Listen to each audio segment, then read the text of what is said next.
नमस्कार, प्रदेश के चर्चित डिबेट शो आज की फाइट में आप सभी का स्वागत। मैं हूं आपके साथ हेमंत कुमार। राजस्थान हाईकोर्ट ने गुरुवार को यानी कि आज एसआई भर्ती परीक्षा 2021 को रद्द कर दिया है। वहीं इसे लेकर नेताओं में क्रेडिट लेने की होड़ भी शुरू हो गई। जस्टिस समीर जैन की एकल पीठ ने फैसला सुनाते हुए कहा कि इस भर्ती का पेपर पूरे प्रदेश में फैला। पेपर लीक में आरपीएससी के 6 सदस्यों की भूमिका थी।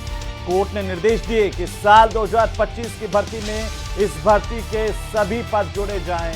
वहीं एसआई भर्ती परीक्षा 2021 के सभी अभ्यर्थियों को इसमें फिर शामिल किया जाए। आज इसी पर करेंगे प्रदेश की सबसे बड़ी चर्चा, लेकिन पहले देखिए ये रिपोर्ट।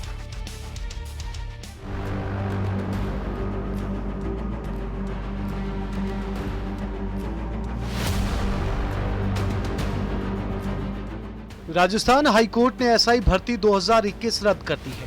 859 पदों के लिए एग्जाम हुआ था। पेपर लीक में कई ट्रेनी एसआई पकड़े गए थे। हाईकोर्ट ने कहा कि इस भर्ती का पेपर पूरे प्रदेश में फैला। पेपर लीक में आरपीएससी के 6 सदस्यों की भूमिका थी। ब्लूटूथ गैंग के पास भी भर्ती का पेपर पहुंचा। इन हालातों में इस भर्ती को जारी नहीं रखा जा सकता। कोर्ट ने जो इस एसआई भर्ती को रद्द किया है, इससे न्याय प्रणाली को एक बहुत बड़ा सम्मान मिला है। हाईकोर्ट ने साफ कहा कि पेपर लीक में आरपीएससी के 6 सदस्यों की संलिप्तता थी। इससे बड़े पैमाने पर नकल हुई थी। पूरी भर्ती दूषित है। यदि ये भर्ती रद्द नहीं होती है तो प्रदेश का लॉ एंड ऑर्डर प्रभावित हो सकता है। हाईकोर्ट ने आरपीएससी की कार्यप्रणाली पर भी सवाल उठाए। कोर्ट ने माना है कि राज्य सरकार उनके जो इन्वेस्टिगेशन टीम के द्वारा जो रिपोर्ट दी गई है और जो राज्य सरकार की 6 कमेटी मेंबर्स का भी मानना है कि आगे भर्ती प्रक्रिया को रद्द किया जा सकता है, उन सबको आधार मानते हुए कोर्ट ने जो है भर्ती प्रक्रिया को इस स्टेज पर निरस्त करने के आदेश दिए। अब तक इस केस में लगभग 122 लोगों को अरेस्ट हुआ है, जिसमें 55 सब इंस्पेक्टर हैं। तमाम तरह की गड़बड़ियां थी, जिसमें आरपीएससी की भी लोग भी इन्वॉल्व थे, जो क्वेश्चन बनाने में थे सदस्य। उसके अलावा बहुत सारे प्राइवेट जो गैंग्स है जो लंबे टाइम से इस पेपर लीक में शामिल रही हैं, वो सब शामिल थे। तो ये सभी चीज़ों को देखते हुए आज हाई कोर्ट ने डिटेल हियरिंग के बाद आज एक फैसला सुनाया, जिसमें इस भर्ती को रद्द कर दिया। एसआई भर्ती रद्द होने पर सियासी बयानबाजी भी तेज हो गई। बीजेपी कांग्रेस दोनों एक दूसरे पर तीखे प्रहार कर रहे हैं। एक तरह से राजस्थान के युवाओं को न्याय देने का काम वर्तमान की सरकार ने किया। कोर्ट के फैसले ने भी उन कांग्रेस सरकार के समय इन परीक्षाओं में जिस प्रकार सरकार और सरकार के लोगों की लिप्तता थी, उसके ऊपर मोहर लगाने का काम। इसमें आरएलपी की जो महिला मोर्चा की अध्यक्ष थी, वो भी शामिल थी। उन्होंने पाप किया उसका नाम बताने से। अब मैं बताऊंगा तो उसमें कई आरएलपी के लोग भी निकलेंगे। आरएलपी की कथनी और करने का अंतर नहीं। अब इसमें कई नेता बयान देने के लिए, क्रेडिट के लिए भागेंगे, लेकिन सबको पता कि मौके पे कौन था, कौन पीठ दिखा के भागा। पर्ची से बनी सरकार के पास में दिल्ली से पर्ची आई नहीं, खुद का विवेक है नहीं। हाईकोर्ट के इस फैसले का सीधा असर सैकड़ों अभ्यर्थियों पर पड़ेगा, जिन्होंने इस परीक्षा में सफलता हासिल की थी। उनकी उम्मीदें टूट गई हैं। हालांकि कोर्ट ने भविष्य के लिए भी रास्ता दिखाया है। अब देखना होगा क्या ये मामला ऊंची अदालत में जाएगा। सर्वोच्च अदालत में भी इंसाफ की लड़ाई लड़नी बाकी है। तो एसआई भर्ती परीक्षा 2021 को हाईकोर्ट ने रद्द कर दिया है। अब आखिरकार सफल अभ्यर्थी हैं, उनके पास विकल्प क्या है, ये भी सवाल खड़े हो रहे हैं। लेकिन आज की जो सबसे बड़ी चर्चा हम करने जा रहे हैं इस पर, उसमें आज के सवालों पर नजर डाल लेते हैं। सबसे पहला सवाल तो यही कि एसआई भर्ती रद्द, अब क्रेडिट लेने की लड़ाई। नेताओं में अलग अलग तरह की बयानबाजी है क्रेडिट लेने को लेकर के कि हाँ हमने रद्द करवाई।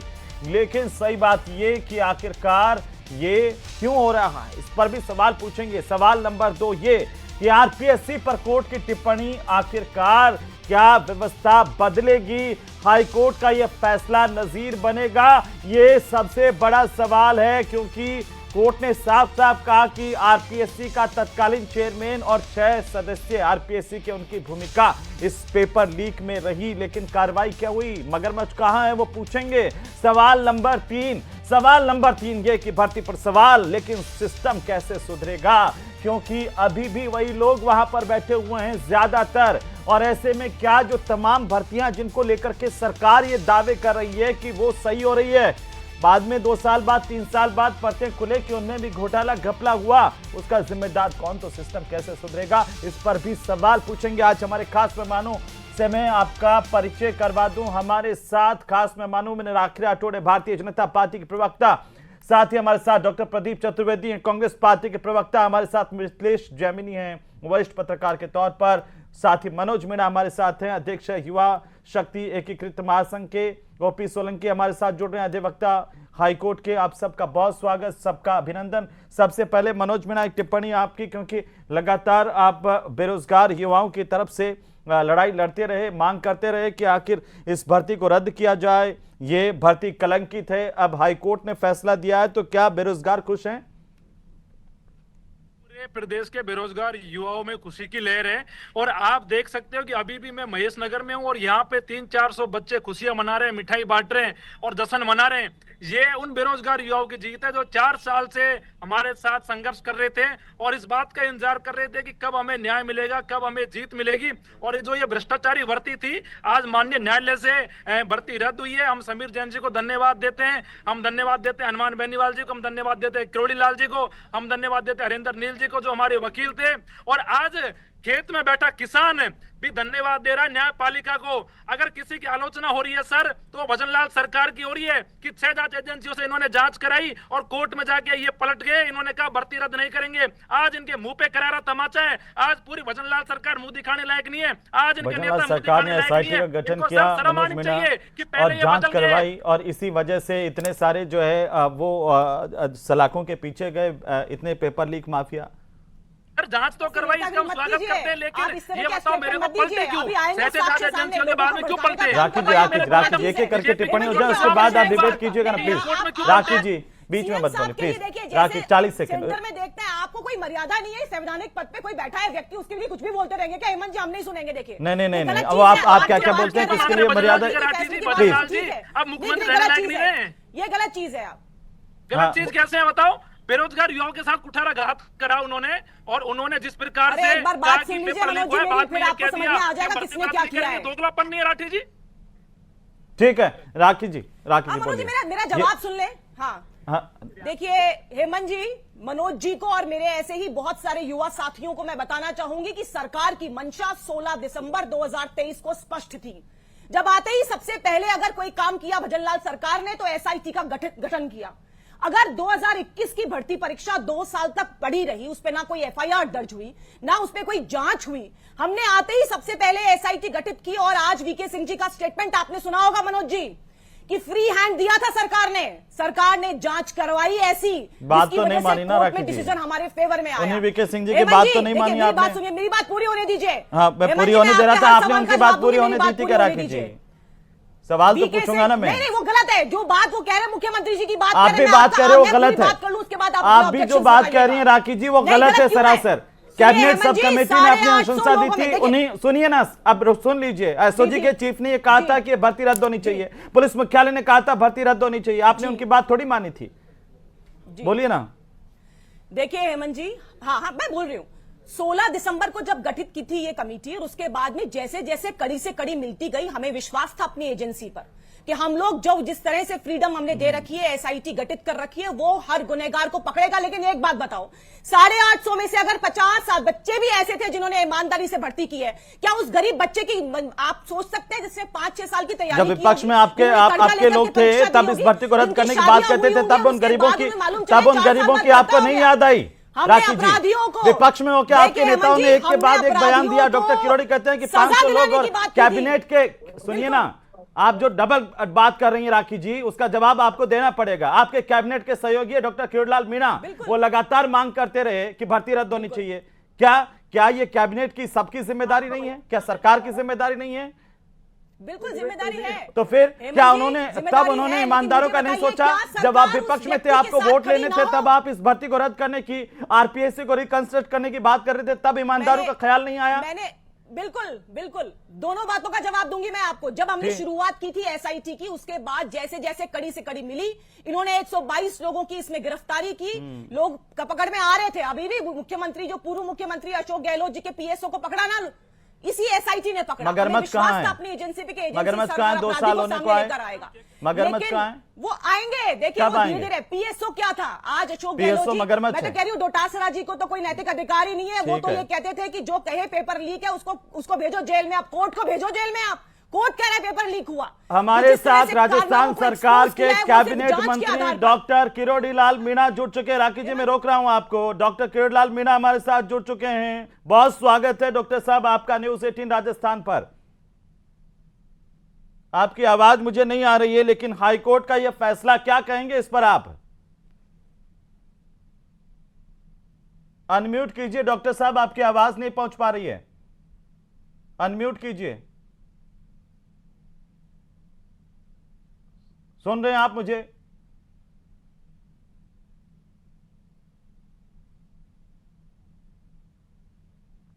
अगर आप मुझे डॉक्टर साहब सुन रहे हैं तो आप बताइए कि आपको आवाज आ रही है।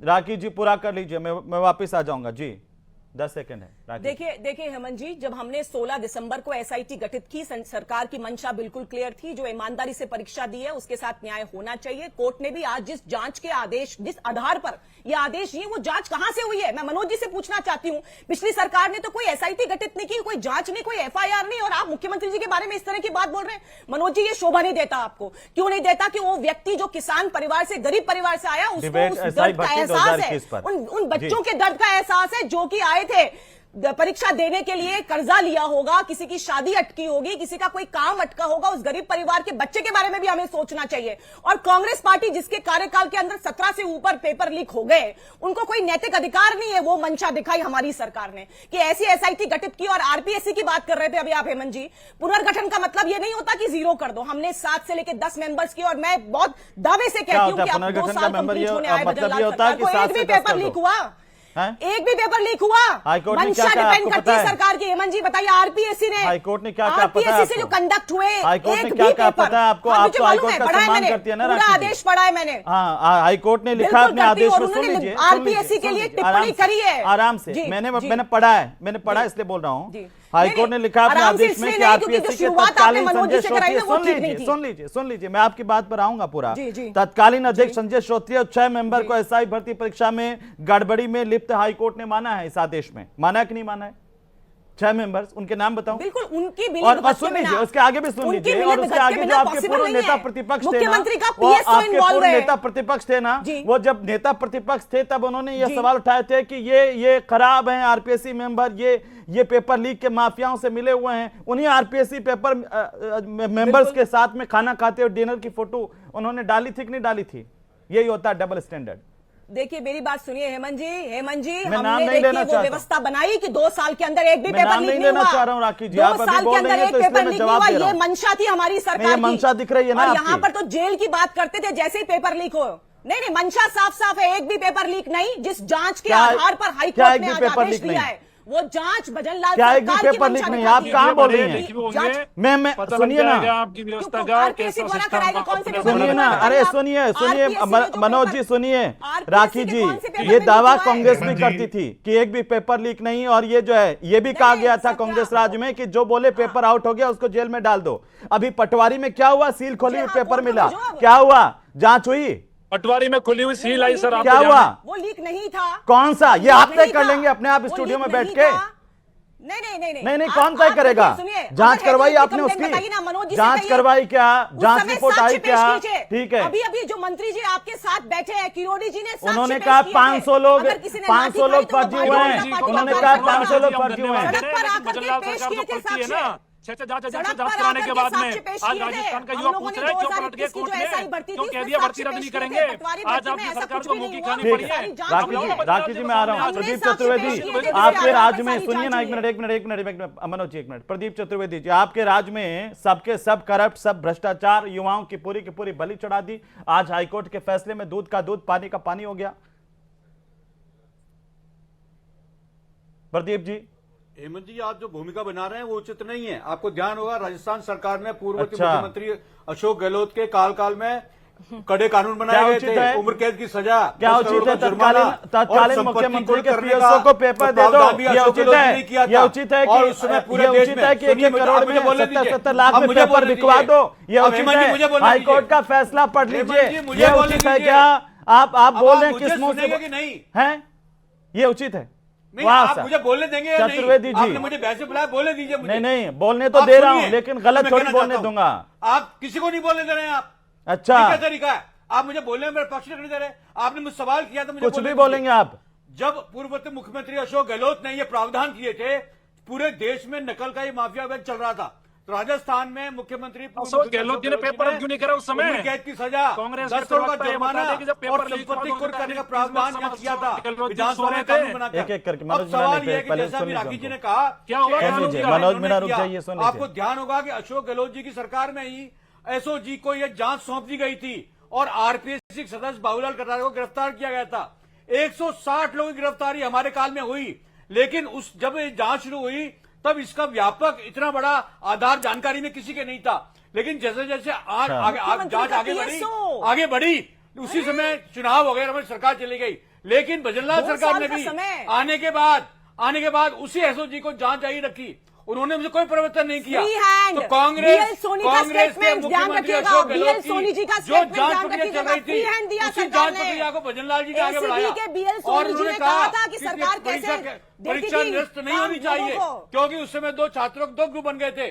कुछ छात्र चाहते थे जिन्होंने मेहनत से परीक्षा पास की, वो नहीं चाहते थे। चतुर्वेदी साहब, जो लोग सुनिए चतुर्वेदी जी, तो चतुर्वेदी जी मेरा सवाल सुनिए। चतुर्वेदी जी मेरा सवाल सुनिए। चतुर्वेदी साहब सुनिए, चतुर्वेदी साहब, ये अगर अभी राखी जी सवाल करेंगे, सुनिए ना एक बात, चतुर्वेदी साहब सुन तो लीजिए। आप कह रहे हैं बहुत वाह आपकी सरकार ने बहुत बढ़िया काम किया, मान लेते हैं, लेकिन ये 50 लोग भी अगर होंगे, 40 लोग भी होंगे, 10 लोग भी ईमानदार होंगे और उनका भविष्य जो बर्बाद किया है आप लोगों ने, उसका जिम्मेदार कौन है? कौन है? देखिए, मैंने फिर कहा कि हमारी सरकार ने ही कार्रवाई शुरू की थी। कौन है? एसओजी को मैं कह रहा हूं कौन है उसका जिम्मेदार? गिरफ्तारी हुई थी, 150 लोग गिरफ्तारी हुई थी। नहीं, कौन जिम्मेदार है जो युवाओं का भविष्य बर्बाद करने वाला? कौन है राजस्थान में? बताइए। हेमंत जी, इस तरह से कार्रवाई नहीं होती है। आज जिन ईमानदारों के घरों पर खाना नहीं बनेगा उसकी जिम्मेदारी लेती है कांग्रेस पार्टी। सरकार में हर जांच का उनका फ्यूचर आपने खराब कर दिया और आपके उद्दलित करने से ये फैसले नहीं होंगे। अच्छा, सरकार की जो नियमावली है, आपके झूठ बोलने से भी फैसले नहीं होंगे प्रदीप चतुर्वेदी, सुन लीजिए। और ये तो बीजेपी की सरकार है, वरना ये तो बीजेपी की सरकार है। सुन लीजिए। और अगर कार्रवाई सही तरीके से होती ना, बड़े बड़े मगरमच्छ अंदर होते तो आप ये बोलने लायक नहीं रहते। डॉक्टर किरोड़ीलाल मीणा हमारे साथ जुड़ चुके हैं, कैबिनेट मंत्री राजस्थान सरकार के। डॉक्टर साहब, आप मुझे सुन रहे हैं? स्वागत है आपका न्यूज 18 राजस्थान पर। कांग्रेस कह रही है कि हमने ही तो एसआई भर्ती में जांच बिठवाई थी, हमने ही तो नकल को लेकर के कानून बनवाया था। अरे उस थोथे कानून का क्या करें जब ये कार्रवाई नहीं करना चाहते।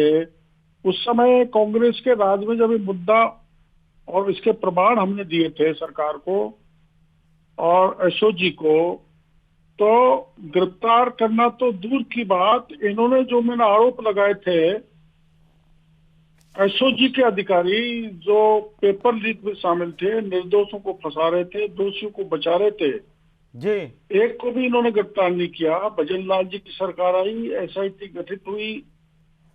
देश के इतिहास में मेरे समझ पहली घटना होगी कि 58 सब इंस्पेक्टर जेल के शिक्षों में, आरपीएससी के मेंबर शिक्षों में, और 15 साल तक जिसने मुख्यमंत्री के रूप में राज किया उस गहलोत का साबका पीएसओ जेल के शिक्षों में, इन्होंने किसको गिरफ्तार किया? भैया ये तो बता दें डॉक्टर साहब। ये तो बताएं कि इन्होंने किसको गिरफ्तार किया? डॉक्टर साहब, आप भी तो कहते थे कि हम मगरमच्छ पकड़ लेंगे। कहाँ पकड़े गए आपकी सरकार में? मगरमच्छ महेश जोशी जेल में बैठे हुए। ये एसआई भर्ती पेपर लीक के थोड़ी थे ऐसे मगरमच्छ।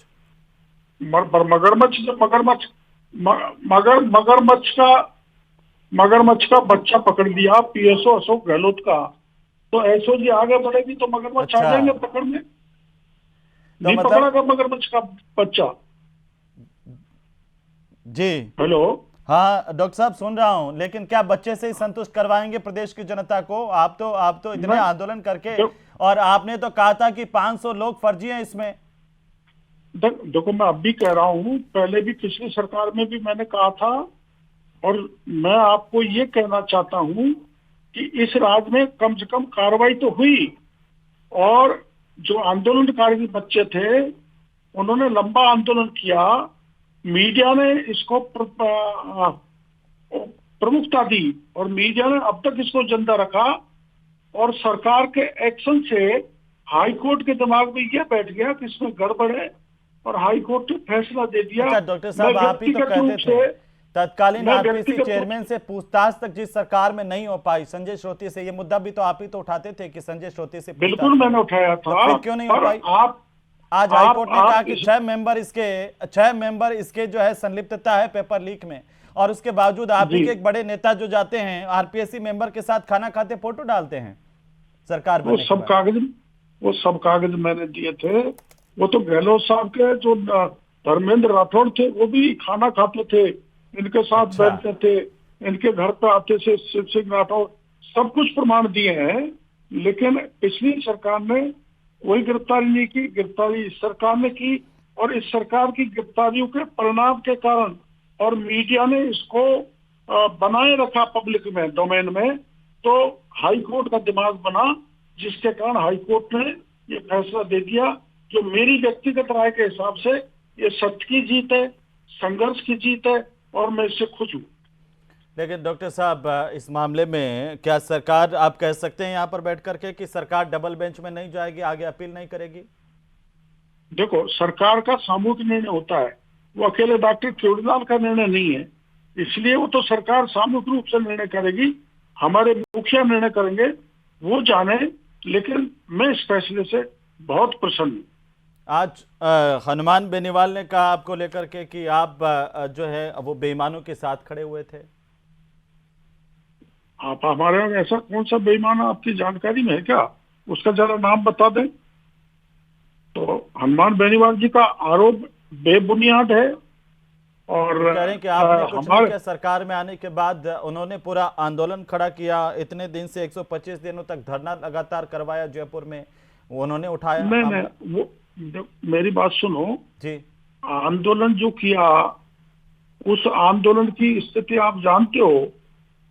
वो चाहते थे कि मैं आंदोलन में बैठूं, कैसे बैठ सकता हूं, मैं भी सरकार में हूं, मर्यादा में रहूं। वो चाहते थे कि उनकी सभा में मैं जाऊं, तो मैं कैसे सभा में जा सकता हूं? मैं धरने पर जाके बच्चों से मिल आया, यही बहुत है। तो मैं लक्ष्मण रेखा पार नहीं कर सकता, मैं सरकार में मंत्री हूं, मैं मर्यादा को नहीं तोड़ सकता। और वो हमें न तो हमारी पार्टी न मैं इसका कोई क्रेडिट लेना चाहते। फिर आपने क्यों कहा कि आरएलपी के लोग थे इस फर्जीवाड़े में डॉक्टर साहब? हाँ, तो मैं उजागर कर दूंगा ना। मैं जो ये अपनी पीठ थपथपा रहे हैं, तो जो वो इनकी जो महिला मोर्चा की अध्यक्ष थी प्रदेश की, वो पेपर लीक में है, उससे जुड़े 7-8 लड़के आरएलपी के हैं। मैं तो प्रमाण इसलिए दूंगा कि वो हमारी पार्टी पे, हमारी सरकार पे हमला कर रहे हैं, बेबुनियाद आरोप लगा रहे हैं, तो बोलना तो पड़ेगा ही, जवाब तो देना पड़ेगा। और जवाब ऐसे नहीं देंगे, प्रमाणों के साथ, तथ्यों के साथ देंगे, जो बोल के बंद हो जाएगी। नहीं, कौन कौन लोग थे आप बताइए ना डॉक्टर साहब। वो सामूहिक रूप से पत्रकार वार्ता करूंगा जी, मेरे पास। लेकिन वो कह रहे हैं कि अगर आरएलपी के लोग ही फर्जीवाड़े में होते तो वो इस भर्ती परीक्षा को रद्द करवाने के लिए इतना आंदोलन क्यों करते, इतने दिनों से धरना प्रदर्शन जयपुर में क्यों करते? ऐसा बहुत करते हैं। कई लुटेरे लूट के बाद आंदोलनकारियों के साथ खड़े हो जाते हैं, बाद में पता लगता है कि ये तो लुटेरे हैं। मैं कोई किसी नेता को लुटेरा नहीं कह रहा, लेकिन स्पर्धा चौधरी इनकी आरएलपी की अध्यक्ष थी, वो पेपर लीक में है, उससे जुड़े हुए लोगों के नाम उजागर करूंगा, आरएलपी के लोगों के, और इसकी तपस बहुत दूर तक जाएगी, ऊट पटांग बोलने वालों की भी हालत खराब हो जाएगी। नहीं, अब आपको भरोसा है कि आपकी सरकार कोई मगरमच्छ भी पकड़ पाएगी, या फिर ये हवा हवाई बातें थी? और दूसरा सवाल ये मेरा कि आपके साथ भी कई लोग थे जो आंदोलन करा करते थे, विपक्ष में थे, सत्ता पक्ष में आते उनके सुर भी बदले हैं सर। सुर बदलने की बात नहीं, मर्यादा होती है जी ब्रजेश जी, मर्यादा होती है। वो मर्यादा को न तो मैं उल्लंघन कर सकता ना मेरे साथ वाले कर सकते, क्योंकि हम सरकार में हमारी एक सीमा है, हम कहाँ तक बोल सकते हैं। नहीं, लेकिन अब तो आप खुश हैं डॉक्टर साहब कि सरकार ने तो आपकी बात नहीं मानी, कम से कम हाईकोर्ट ने तो निर्णय दे दिया। सरकार ने बात मानी है जब ये निर्णय आया। कहां रद्द की सरकार ने? सरकार ने तो इसके पक्ष में पैरवी की कि रद्द नहीं होनी चाहिए। सरकार ने हमारे कहने से एसआईटी बनाई, एसओजी को जांच दी, जो प्रमाण मैंने एसओजी को दिए उनको एसओजी ने तायद किया, जिसके कारण 58 लोग गिरफ्तार हुए। उसी के कारण सरकार के एक्शन के कारण हाईकोर्ट ने फैसला बच्चे दे पाया। तो पकड़े हैं ना डॉक्टर साहब, आप भी अभी कह रहे हैं बच्चे पकड़े हैं, मगरमच्छ तो नहीं पकड़े गए। संजय श्रोती से पूछताछ हुई, क्योंकि आप लगातार कहते थे डॉक्टर साहब कि संजय श्रोती से पूछताछ होनी चाहिए, तत्कालीन आरपीएससी अध्यक्ष से। आपके नेता कहते थे कि आरपीएससी का रिकंस्ट्रक्शन करेंगे, और वो कहां हुआ? वही लोग देखो ऐसा है जी, आरपीएससी का रीस्ट्रक्चरिंग हो सकती है, आरपीएससी खत्म नहीं हो सकती। और मैं मुख्यमंत्री जी को ताजा प्रमाण और दे दूंगा, और मैं प्रयास करूंगा कि मगरमच्छ पकड़े जाए, सरकार ऐसा एक्शन ले। जी, कांग्रेस पार्टी आरोप लगा रही है कि आपके मंत्रिमंडल के कुछ साथी इसमें इन्वॉल्व है, इसलिए सरकार उनके दबाव में आ गई। और खासतौर पर कांग्रेस के नेताओं ने नाम लेकर के कहा, के बिश्नोई, हनुमान बेनीवाल ने कहा कि एक मंत्री की गर्लफ्रेंड है।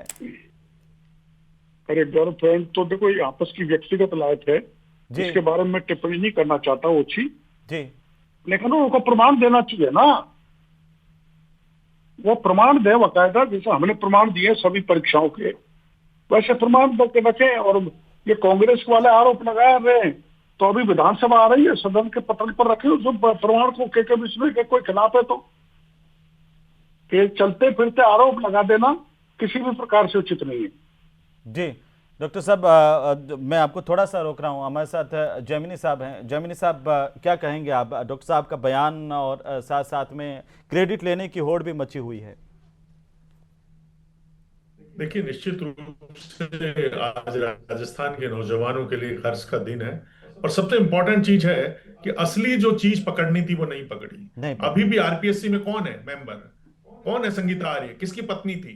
पूर्व मुख्यमंत्री अशोक गहलोत के चीफ सेक्रेटरी की, जिसने राहुल गांधी को पप्पू की उपाधि दी, उनकी पत्नी कौन है आरपीएससी की मेंबर? तो वो लोग ही तो कर रहे हैं भर्ती। तो राजस्थान के नौजवान तो अभी भी डरा हुआ है।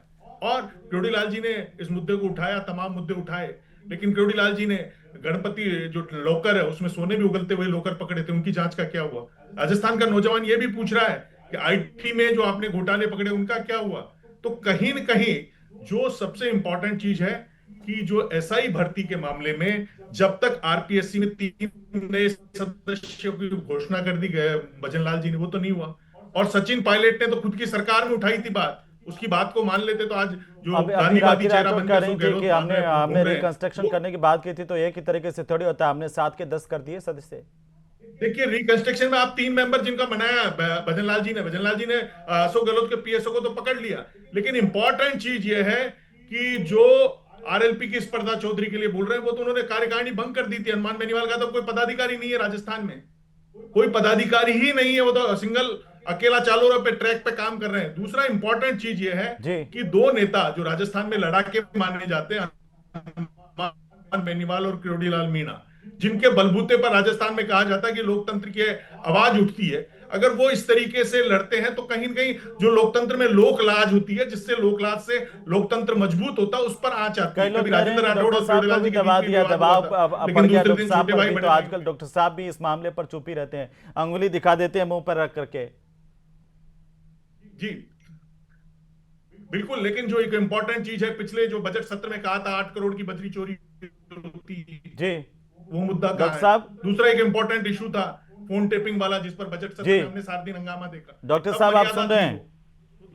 हाँ सुन रहा हूँ ना। कई लोग कह रहे हैं कि आजकल डॉक्टर साहब को भी दबा दिया, पार्टी का प्रेशर इतना आ गया ऊपर से कि जो पहले डॉक्टर साहब कह रहे थे संजय श्रोती और मगरमच्छों का, अब आजकल बच्चों से ही संतोष कर रहे हैं। देखो ऐसा है जी, मैं ब्रजेश जी उचित मंच पर बात रख देता हूँ। ऐसा नहीं है कि मैं सरकार में नहीं था, विपक्ष में था, जब भी मामला उठाया।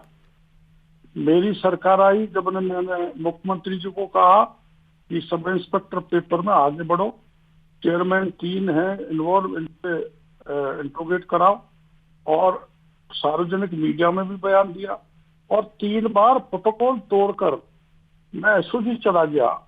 अब मैं तो ये प्रयास ही कर सकता हूँ, करना तो एजेंसी को और काम सरकार को करना है। मैं कई बार प्रोटोकॉल तोड़ के भी बच्चों के भविष्य के लिए गया हूँ। अब 8 करोड़ का बयान दिया तो कांग्रेस कहाँ मर गई, क्यों नहीं आंदोलन करती है? अभी खाद बीज और पेस्टिसाइड का मामला मैंने पकड़ा, कहाँ गई कांग्रेस, कहाँ गई आरएलपी, कहाँ गया प्रतिपक्ष, क्यों नहीं किसान के साथ खड़े हो रही है? क्योंकि जब आप ये लोग सरकार पे दबाव बनाने में कमजोर है, तो उन कमजोरों की जो किसान जो रात दिन मेहनत करता है अहर्निश, उस पर उल्टा हमको घेर रहे हैं। गहलोत साहब घेर रहे हैं, डोटासरा घेर रहे हैं, सचिन पायलट साहब घेर रहे हैं। वो तो कह रहे हैं, डोटासरा जी कह रहे हैं कि ये पर्ची की सरकार है, विवेक इसमें है नहीं है, और इस वजह से ये कुछ कर नहीं पाए। क्यों क्या नहीं किया? एसआईटी गठित की, एसओजी ने जांच की, 58 थानेदारों को जेल में भेजा, कौन सा काम नहीं हुआ बताओ? इन्होंने क्या किया, इनसे पूछो ना चतुर्वेदी जी। इनको सारे तथ्य देने के बाद भी कांग्रेस ने क्या किया, किसको गिरफ्तार किया, ये पूछो ना इनसे। अब तो डॉक्टर साहब आपकी सरकार है ना, आप तो 500 बोले थे, सिर्फ 58 पर ही क्यों? संजय श्रोती से पूछताछ नहीं हुई, आरपीएससी के कितने मेंबर से पूछताछ हुई? ये भी तो सवाल पूछे जाएंगे ना। प्रदीप चतुर्वेदी बोलिए। हाँ बिल्कुल पूछे जाएंगे बजेंद्र जी, लेकिन हेमंत बोल रहा हूं, माननीय मंत्री महोदय जी हेलो, पूछना चाहता हूं। हाँ हेमंत बोल रहा हूं सर। को हो गए 2 साल में जितनी जांच रिपोर्ट एडीजी ने की, एसओजी ने की, एसआईटी ने की है, तो क्या सरकार से जानकारी नहीं थी? क्या ये जानकारी सरकार को नहीं दी गई? तो सरकार ने इन 2 सालों में 6 आरपीसी मेंबर के बारे में जो बात कह रहे हैं और जो आरोप लग रहे हैं, उस पर सरकार ने कार्रवाई क्यों नहीं की? आपने दबाव क्यों नहीं बनाया? लेकिन सवाल यह है कि सरकार ये क्रेडिट आपको देने की कोशिश ही नहीं कर रही। और ये जो हाईकोर्ट का फैसला आया है, सरकार निश्चित तौर पर डबल बेंच में जाएगी, क्योंकि ये क्रेडिट वो आपको देने को तैयार नहीं है।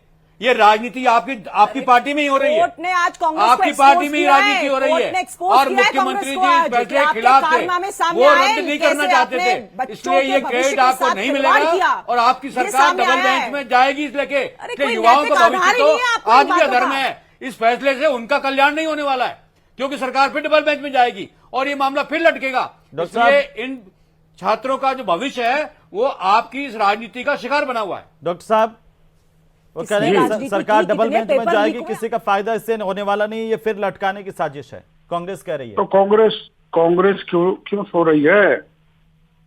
ये सड़क पे उतरे, सरकार पे दबाव बनाए, सरकार का ध्यान आकर्षित करे। हम तो सड़कों पे सोए थे, और बरसात में सोए, गर्मी में सोए। इसलिए जितने मुद्दे हम सड़क पर लाए हैं उतना कोई पार्टी लेके नहीं आई आज। 2-4 फोटोज तो दिखा दो आपके हर सप्ताह गोविंद जी हर सप्ताह हम सड़क पे आते हैं, हर मुद्दे पर सड़क पे आते हैं। इसलिए कांग्रेस जितनी सक्रिय आज है उतनी शायद पहले कभी नहीं रही, लेकिन आज हम हर सप्ताह सड़क पर मुद्दों को लेके आते हैं। कौन सी सड़क पे? हर सप्ताह, जनता भी देख ले, हर सप्ताह। डॉक्टर साहब ये प्रमाण तो आपने टेलीकास्ट किया है। आप इनसे कांग्रेस के प्रवक्ता से ये पूछ लो कि खाद बीज और पेस्टिसाइड के किसानों के हमने 5000 सैंपल लिए हैं, 28 के लाइसेंस किए, 56 एफआईआर दर्ज किए। कांग्रेस किसानों के इस मुद्दे पर खड़ी क्यों नहीं हुई सड़क पर? पूछो इनसे, क्यों सो रहे हैं? जवाब देंगे। कांग्रेस किसान लुट रहा है, किसान ठगा गया, तो ये क्यों चुप बैठे हैं? वो उस पर जवाब देंगे, लेकिन आज चूंकि डॉक्टर साहब आपके राज में 700 किसानों की हत्या हो चुकी है। केंद्र सरकार में भाजपा के राज में 700 किसानों की हत्या हो चुकी है, आत्महत्याएं हुई है। उसका जिम्मेदार कौन है? उसका जिम्मेदार कौन है? इस देश में मुद्दों को लेकर के किसानों ने आत्महत्या की है, उनकी फसल का एमआरपी नहीं मिल रहा उनको, उसको लेकर उन्होंने आंदोलन किए। तो सवाल यह है कि आप जो मुद्दे उठाते हैं, आपके मुद्दों को सरकार एक्नोलेज ही नहीं करती है, आपको तो अपना मंत्री भी नहीं मान रही है। आपकी तो स्थिति है। अरे सचिन पायलट को मालूम है क्या किया था? मालूम है सचिन पायलट के साथ क्या किया था आपने? कैसी बातें हमारी पार्टी ने किया? आज बात करो ना, इस मंत्री का क्या कर रखा है? इस मंत्री का क्या कर रखा है? इस मंत्री को मुख्यमंत्री मानने को तैयार नहीं है। इसको मुद्दे किसी मुद्दे को देने को तैयार नहीं है। और एक ट्रेड की जो लड़ाई है मुख्यमंत्री भजन लाल और केंद्र सरकार ये मुद्दा केजरीवाल मीना के खाते में देने के लिए तैयार नहीं है। इसलिए इस मुद्दे पर केजरीवाल पैरवी कर रहे हैं, तो इससे छात्रों का नुकसान ही होगा और सरकार डॉक्टर साहब, कांग्रेस पार्टी के प्रवक्ता कह रहे हैं कि सरकार आपकी बातों को गंभीरता से नहीं लेती। आपने कितनी शिकायतें देखो जी, अभी ये कांग्रेस के प्रवक्ता भाई ये कह रहे थे कि किसानों की हत्याएं बहुत हुई हैं। आपको ध्यान हो, ब्रिजेंद्र जी बैठे हो ना आप? हेमंत बैठा हूँ सर, ब्रिजेंद्र जी, हेमंत बैठा हूँ सर। हेमंत जी, हाँ हेमंत जी, अगर आपको ध्यान हो, लाल सोट के रामगढ़ पचवाड़ा में किसान ने आत्महत्या की थी। हाँ मुझे पता है। आत्महत्या जिस परिवार ने की थी, उन परिवार को लेकर मैं मुख्यमंत्री गहलोत के घर के बाहर गया था। हमने मांग की थी किसानों की, आत्महत्या कर रहे किसान, और हमको उल्टा गिरफ्तार करके जंगल में छोड़ दिया। तो इनके राज में जो आत्महत्या हुई है उनके जिम्मेदार कौन है? जरा ये भी तो कहें। हम तो सड़क डॉक्टर साहब, आज हमारे आज की जो चर्चा है डॉक्टर साहब वो युवाओं को लेकर के सड़क पे क्यों नहीं उतरते? डॉक्टर साहब वो सवाल क्यों नहीं करते? जी डॉक्टर साहब वो तो उनसे पूछ ही रहा हूं, लेकिन आज की चर्चा तो युवाओं को लेकर के, युवाओं के हितों के साथ कुठाराघात किसने किया सर? तो युवाओं के साथ कांग्रेस के राज में कुठाराघात हुआ। आपको पता है 18 में से 17 पेपर लीक हुए और रीट के पेपर का आंदोलन हुआ था, तो इन्होंने एक पेपर रद्द भी किया जी। तो हमने आंदोलन किए, चलो हम गलती कर रहे हैं तो ये अब क्यों सो रहे हैं? सड़क पे क्यों नहीं उतरते सब इंस्पेक्टर पेपर लीक मामले में? इनके अशोक गहलोत से देश के अन्य राज्यों में भाजपा के राज्य में जो पेपर लीक नहीं हुए देश भर में, उसके जिम्मेदार भाजपा नहीं है। देश में जितनी भाजपा की सरकार है वहाँ पेपर लीक नहीं हुए, एसआई के लिए जितने हुए। और सबसे पहले राजस्थान में भी अगर लीक हुए तो वसुंधरा के राज में हुए। वसुंधरा के राज में 3 पेपर लीक हुए, शुरुआत उसी समय से हुई। इसलिए वसुंधरा जी के राज में राजस्थान में पेपर लीक के पहले 3 पेपर लीक हुए थे। उसके बाद ये परंपरा डेवलप हुई है और पूरे देश में भाजपा की सरकारें जहां पर भी हैं वहां पर पेपर लीक हुए हैं। इसलिए अगर भाजपा ये बात कहती है तो गारंटी दे कि उनके नहीं हुए या आगे नहीं होंगे, उसकी बात नहीं करती है। जहां बात हो हमारी भारत सरकार है, लेकिन हमारे 20 महीने के राज में कोई पेपर लीक हुआ है क्या? हमारे 20 महीने के राज में कोई पेपर लीक हुआ है क्या? सवाल इस बात का है जो ये प्रावधान हमने किया, हमने फांसी की बात की, 10 करोड़ का जुर्माना किया, संपत्ति कुर्क करने का प्रावधान किया। इसलिए हमने कड़े नियम बनाए, कड़े नियम से उसका आज ये प्रभाव है कि देश में अब नकल नहीं हो रही है, क्योंकि हमने कानूनी प्रावधान बनाए। कानूनी प्रावधान इतने सख्त बना दिए कि उम्र कैद, 10 करोड़ का जुर्माना और संपत्ति कुर्क करने का प्रावधान हमारी सरकार ने किया। और उसका प्रभाव यह है कि आज राजस्थान में अब पेपर लीक नहीं हो रहे हैं। ओहो, ये उसी का प्रभाव है। हमारी सरकार कानून का प्रावधान। एक मिनट डॉक्टर साहब, हाँ बोलिए सर। हेमंत जी, इनके कानून लाने के बाद 3 पेपर लीक हुए, और ये जो कानून लाए जरा एक को भी बता दो, किसी को गिरफ्तार किया है क्या? किसी को सजा तक पहुंचाया है क्या? कानून का प्रावधान हमने बना दिया, तो आपकी सरकार कार्रवाई क्यों नहीं कर रही है? आपकी सरकार कार्रवाई क्यों नहीं कर रही है? कानूनी प्रावधान हमने बना दिए, 2 साल की आपकी सरकार है, उस प्रावधान को लागू करने में आप क्यों बरत रहे हैं? हमने तो कानून दिया आपको, आप आप राजनीति करते हैं अपने वर्चस्व की, अपने अस्तित्व की लड़ाई करते हैं। आप छात्रों की बात नहीं कर रहे, आप अपने राजनीतिक अस्तित्व की लड़ाई लड़ रहे हैं। सबसे सवाल यही है कि हनुमान बेनीवाल और आप दोनों मिलकर छात्रों से खिलवाड़ करके राजनीति कर रहे हैं, उनके भले की बात नहीं कर रहे। आप अपने राजनीतिक अस्तित्व की लड़ाई लड़ रहे हैं। सबसे बड़ा दुर्भाग्य छात्रों का यही है कि आप अपने राजनीतिक प्रभाव को जमाने के लिए छात्रों के साथ राजनीति कर रहे हैं। हेमंत जी, क्या हो रहा है? दुर्भाग्य क्या था? गहलोत सरकार दुर्भाग्य थी बच्चों का। सबसे बड़ा दुर्भाग्य वो था 17 पेपर लीक किए। उन बच्चों के बारे में सोचिए। अरे पूरे देश में हुए हैं, पूरे देश में हुए, और हमने तो प्रावधान बनाकर इनको रोकने का प्रयास किया। डॉक्टर साहब ये कह रहे हैं, उसको जवाब दे रहे हैं। एक मिनट प्रदीप चतुर्वेदी जी, देखिए इतना उत्साहित मत होइए। और आपको पता है कि इतने सारी भर्ती परीक्षाओं के पेपर लीक आपके राज्य में हुए, और आप इसको स्वीकार करने के बजाय, जनता से माफी मांगने के बजाय हावी होकर के पूछते हैं कि आपने क्या किया। ठीक है, उन्होंने नहीं किया, लेकिन डॉक्टर साहब आपको थोड़ा दुख तो होता होगा कि आपने इतने सारे सबूत दिए, इतने सारी विपक्ष में रहते हुए इतने आंदोलन किए इस भर्ती को रद्द करवाने के लिए, लेकिन सरकार इसे रद्द नहीं कर पाई। डॉक्टर साहब देखो जी, हेमंत जी, सरकार की भी कुछ मजबूरियां होती होंगी। मैं क्या कि कैबिनेट सब कमेटी का सदस्य नहीं था, तो मैं पूरी तरह से कुछ बता नहीं सकता।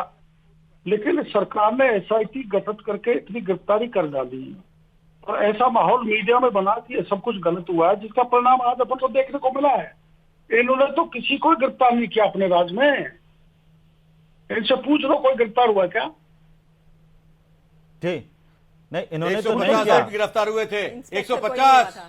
एक नहीं कह रहे हैं कि 150 लोग हमने गिरफ्तार किए थे पेपर लीक माफिया। और उसके बाद आपने जांच को आगे बढ़ाया, हमने एसओजी को दिया, आपने उसको एसआईटी में कन्वर्ट किया और अधिकारी वही हैं। एडीजी वीके सिंह पहले भी जांच कर रहे थे। कहा था चतुर्वेदी जी, प्रदीप चतुर्वेदी जी, ये किसने कहा था? सुनिए ना, प्रदीप चतुर्वेदी जी, प्रावधान को नाम बदला लेकिन एसओजी का जांच कर रही है, इसलिए हमने जो काम बढ़ाया, प्रदीप चतुर्वेदी जी, वही काम आगे बढ़ाकर काम किया है। सुनिए प्रदीप जी, कोई नया काम नहीं किया। प्रदीप जी, ये किसने कहा था कि कोई कह दे पेपर लीक है तो उसको जेल में डाल दो? किसने कहा था? हाँ बताओ। सवाल इस बात का है कि हमने क्या कहा आपसे कि हमने उन सारी बातों को देख करके कानूनी प्रावधान किए कि नहीं किए। सरकार में अशोक गहलोत जी ने ये प्रावधान करके इनको रोकने का प्रयास पूरा किया, कानूनी रूप दिया उसको, लेकिन सवाल वही है कि आप उन कानूनों को लागू नहीं करके, ठीक है, आप इस सरकार कह रहे हैं कि आप कानूनों को लागू नहीं कर रहे हैं। अगर आप कहते हैं कि आरपीसी के 6 आपने क्या कार्रवाई की है? आपने क्या कार्रवाई की? एसओजी एसआईटी की जांच तो आपसे नहीं हो रही थी ना, तो फिर आपने क्या कार्रवाई की? आज आप कह रहे हैं कि 6 शामिल है, आपने क्या आपने जो सवाल उठाए, थोड़ी मर्यादा रखिए, मर्यादा रखिए। चतुर्वेदी जी उत्तेजित हो रहे हैं। चतुर्वेदी जी को उतना उत्तेजित नहीं होना चाहिए। जो आपने कानून बनाए हैं उन्हीं कानून के तहत इनकी गिरफ्तारी है और उन्हीं कानून के तहत इनकी सजा होगी। अब हमने इतने लोगों को 138 लोगों को गिरफ्तार कर दिया, जिसमें 58 फर्जी थानेदार है और मैं कह रहा हूँ 450 और है, 58 नहीं 450 और है। लेकिन ये एसओजी को भी लिंक बैठाने में समय लगता है, जांच में समय लगता है, ताकि कोई मुलजिम कोर्ट से छूट नहीं जाए, इसलिए इतना समय लगा है। इसमें सरकार का कोई दोष नहीं। एजेंसी ने जांच करने में तार से तार मिलाना पड़ता है, तब किसी को सजा होती है, इसलिए इसमें समय लगा है। लेकिन डॉक्टर साहब एक बात बताइए कि बीजेपी की सरकार ने भी आने के बाद तुरंत इनको पोस्टिंग करने के लिए और ट्रेनिंग पूरी करने के लिए ये फटाफट सब किया ना। अगर 2 आदमी भी ईमानदार होंगे तो उसका जिम्मेदार फिर कौन है? वो आप घर बैठेंगे। देखो ऐसा है, कोई जब फैसला होता है, अदालत ने फैसला किया है तो जो परिश्रम से बना है उसको भी दोबारा बैठना पड़ेगा और जो फर्जीवाड़े से घुसे उनको भी बैठना पड़ेगा। तो किसी न किसी को तो किसी फैसले से नुकसान होता है, तो वो अब कोई महत्व नहीं रखता। जब अदालत का स्पष्ट फैसला आ गया है तो सरकार माने। सरकार तो काम मान रही है, सरकार तो तैयारी कर रही है आगे जाने की, अपील करने की। अब मैं सरकार से कहूंगा, निवेदन करूंगा, मैं तो यही तो कर सकता हूं भाई। हमारे साथ में ओपी सोलंकी है जिन्होंने पैरवी की है। ओपी सोलंकी जी, सरकार ने क्या पक्ष रखा था और क्या मांग की हाईकोर्ट में? Thank you. सरकार द्वारा जो ये पक्ष रखा गया था, सरकार ने इसका जो विरोध किया था पिटिशनर्स की पिटीशन का और खारिज किए जाने का निवेदन किया था ऑनरेबल कोर्ट से। ऑनरेबल कोर्ट ने इन सारे फैक्ट्स को दरकिनार करते हुए हमारी पिटिशंस को मंजूर किया। ऑनरेबल कोर्ट ने ये देखा कि इसमें जो कितनी अनियमितताएं हुई है और एसओजी की जो रिपोर्ट है वो क्या है। हाँ, सरकार की मंशा जैसे 5 महीने बाद जो सरकार की मंशा थी वो लगातार यही थी कि इस भर्ती को पूरी तरह निरस्त किया जाए। लेकिन बाद में सरकार का हृदय परिवर्तन हुआ, कुछ मंशा परिवर्तन हुआ जिसमें कर नहीं पाए। लेकिन ऑनरेबल कोर्ट ने इनकी सारी रिकमेंडेशन और सारी रिपोर्ट और सेग्रीगेशन और इन सारे फैक्ट्स को देखते हुए इसको भर्ती को निरस्त करना ही उचित समझा। और मेरा ऐसा मानना है कि सरकार को अब इस निर्णय का सम्मान करना चाहिए और नए सिरे से इस भर्ती को पुनः करवाना चाहिए। डॉक्टर साहब जी, वो कह रहे हैं कि सरकार ने तो खिलाफत की थी, कहा था कि इसे यथावत रखा जाए इस भर्ती को, हाईकोर्ट में इस तरह की पैरवी की। आप कह रहे हैं कि सरकार तो बहुत अच्छा काम कर रही है। अब मैं इसलिए कह रहा हूँ हेमंत जी, मैंने ये बात इसलिए कही है कि वातावरण बदलाव सरकार ने बनाया, इतने फर्जी थानेदारों को पकड़ा, उनको सहयोग करने वालों को पकड़ा, और मीडिया ने भी पूरा इस मामले को जिंदा रखा, जिसका परिणाम ये हुआ कि आज कोर्ट ने ये फैसला दिया है। अब कोई परिस्थिति बनी होगी, ये सोचा होगा कि जो लोग मेरिटोरियस है उनके भविष्य के साथ खिलवाड़ नहीं करनी चाहिए। तो हो सकता है सरकार ने कुछ पक्ष ऐसा रखा हो जो अदालत को पसंद नहीं आया हो, तो अदालत ने तो फैसला किया जी, वो मेरे को तो मान्य पूरी तरह से। अब आप क्या चाहते हैं कि सरकार इस पर क्या करे? सरकार में तो मैं अकेला कुछ नहीं, सामूहिक निर्णय होता है। एक सलाह तो आप इतने वरिष्ठ मंत्री हैं सर, सबसे वरिष्ठ हैं। अगर कोई कैबिनेट हुई जी और मेरे को पूछा गया तो मैं तो यही सलाह दूंगा कि इसमें इस फैसले को लागू किया जाए और उन मगरमच्छों पर शिकंजा कसा जाए, नहीं कसा जाए? क्या सिर्फ ये 5 साल तक जांच के नाम पर ऐसे ही चले? कोई कितना ही बड़ा आदमी हो, आरपीएससी का चेयरमैन हो, कोई पॉलिटिशियन हो, जो मेरी जानकारी में है कौन कौन है, मैं मुख्यमंत्री जी को पुनः कहूंगा, एसओ को पुनः कागज दूंगा कि ये बड़े लोगों को भी उठा के जेल में डालो, किसी पर मेहरबानी करने की जरूरत नहीं है। अब आज हाईकोर्ट के आदेश में मंजू शर्मा, संगीता आर्य और जसवंत राठी पर भी सवाल उठे, जिनको लेकर के आप लगातार उठाते रहे, लेकिन उनसे मैंने मंजू शर्मा, संगीता आर्य के कागज दिए, बाकायदा नाम लेके दिए, कौन दलाल था, कौन पैसे लगा, किसके लिए दिया है, मैंने पहले ही पिछले राज में प्रमाण दे दिए थे। तो एसओजी को आगे बढ़ना चाहिए। यही तो सवाल है कि आप तो बार बात उठाते हैं, लेकिन एसओजी भी उस तरीके से कार्रवाई नहीं कर पा रही। दूसरी तरफ आप कह रहे हैं कि एसओजी के चीफ तो कह रहे हैं कि उनको फ्री हैंड दिया, फिर मजबूरियां क्या रही ऐसी? हो सकता है कोई वो तार से तार नहीं जोड़ पाए होंगे। मैं पुनः एसओजी को मिलूंगा और मुख्यमंत्री जी को मिलूंगा, हाथियों को, मगरमच्छों को पकड़ने की कहूंगा और ये भी निवेदन करूंगा कि इस परीक्षा का जो आदेश हाईकोर्ट ने दिया है उसको मान्य किया जाए। जी डॉक्टर साहब, बहुत शुक्रिया हमारे साथ जुड़ने के लिए। आपकी कोई बात सरकार मान क्यों नहीं रही है?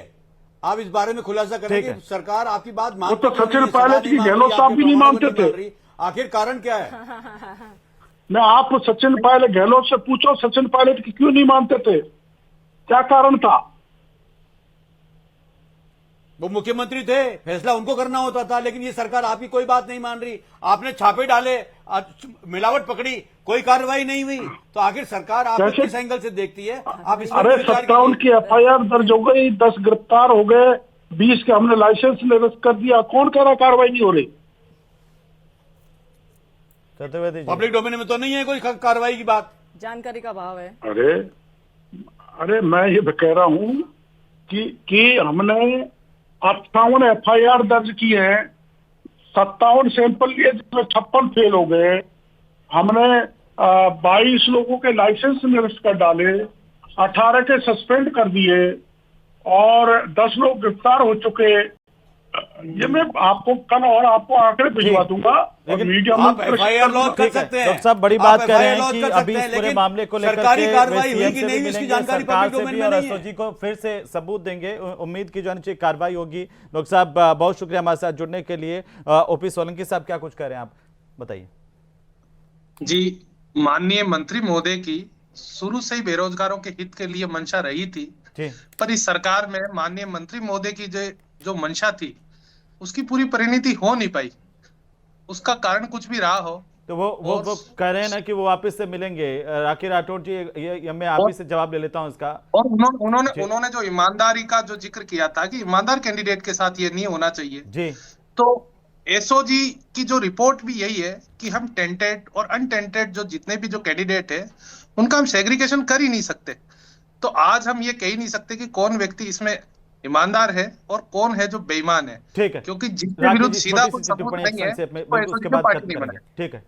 देखिए, एसओजी ने पिछले साल ये रिपोर्ट दी थी जिसके अंदर ये कही थी बात जो वकील साहब कह रहे हैं, और मैं उम्मीद करती थी कि वकील साहब सिर्फ और सिर्फ लॉयर की तरह अपना सिर्फ कानूनी पेचीदगियां करेंगे, किस पे क्या इल्जाम लगाना, ये काम इनका नहीं था, लेकिन चलो इन्होंने कह दी ये बात। लेकिन बात ये है कि एसओजी ने जब इस बात की जांच आगे डीप तक करी तो उनको ये मालूम चला कि हम सेग्रीगेशन कर सकते हैं। और फिर देखिए, किसी भी एक व्यक्ति के साथ में अगर अन्याय होता है तो न्याय कंप्लीट नहीं है। ये मेरे हिसाब से सोलंकी साहब भी समझते होंगे इस चीज को। सरकार की मंशा स्पष्ट थी, एक भी आदमी तक पेपर पहुंचता है तो वो भर्ती परीक्षा कलंकित है, वो निष्पक्ष नहीं है और वो आगे रहने लायक नहीं है। ये भी सुप्रीम कोर्ट के ही गाइडेंस है।